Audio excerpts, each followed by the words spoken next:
Sometimes the words of public figures bring national shame. कई बार public figures के ऐसे कुछ स्टेटमेंट्स होते हैं जो राष्ट्र के सर को नीचा करने का काम करती हैं।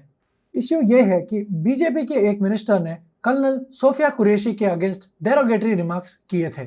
उन्होंने कहा था कि ये एक सिस्टर ऑफ टेररिस्ट है because of her Muslim faith.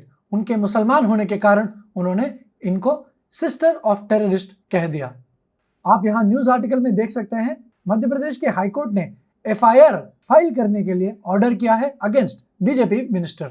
जैसा कि आपने अभी सुना कि मिस्टर शाह ने कर्नल कुरैशी लेस पैट्रियोटिक है, उनकी देशभक्ति पे सवाल उठाया गया क्योंकि वो मुस्लिम कम्युनिटी से बिलोंग करती हैं।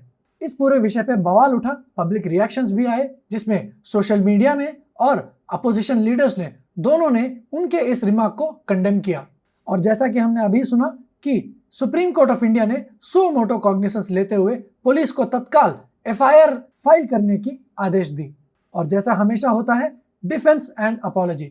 भाजपा के इन मंत्री ने क्लेम किया कि उनके वर्ड्स को मिसअंडरस्टैंड किया गया और वे इस चीज को पॉजिटिवली कहना चाहते थे।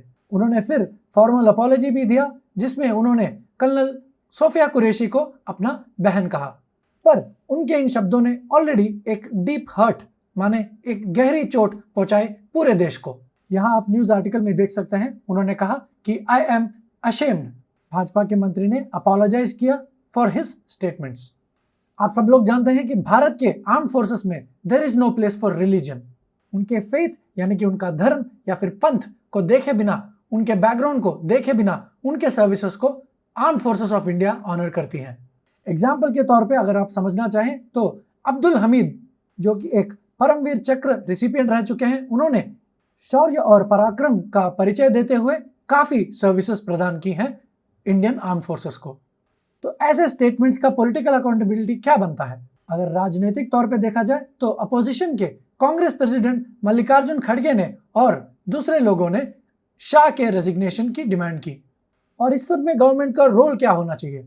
क्या रूलिंग गवर्नमेंट को और नेशनल लीडरशिप को, मिनिस्टर्स को अकाउंटेबल बनाना चाहिए कि वे कभी भी आर्म फोर्सेस को डीमीन न करें? क्योंकि क्लियरली ऐसे स्टेटमेंट्स हमारे देश की यूनिटी और आर्म फोर्सेस के ऑनर को कम करता है और क्लियरली ऐसे स्टेटमेंट्स हमारे देश के यूनिटी को क्वेश्चन में लाता है और आर्म फोर्सेस के ऑनर को चोट पहुंचाता है।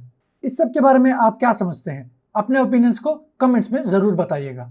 तब तक के लिए जय हिंद, वंदे मातरम। अभ्यास IAS Super 30 batch starting from June 15th. Take the skill test and join us in clearing your civils in your first attempt itself.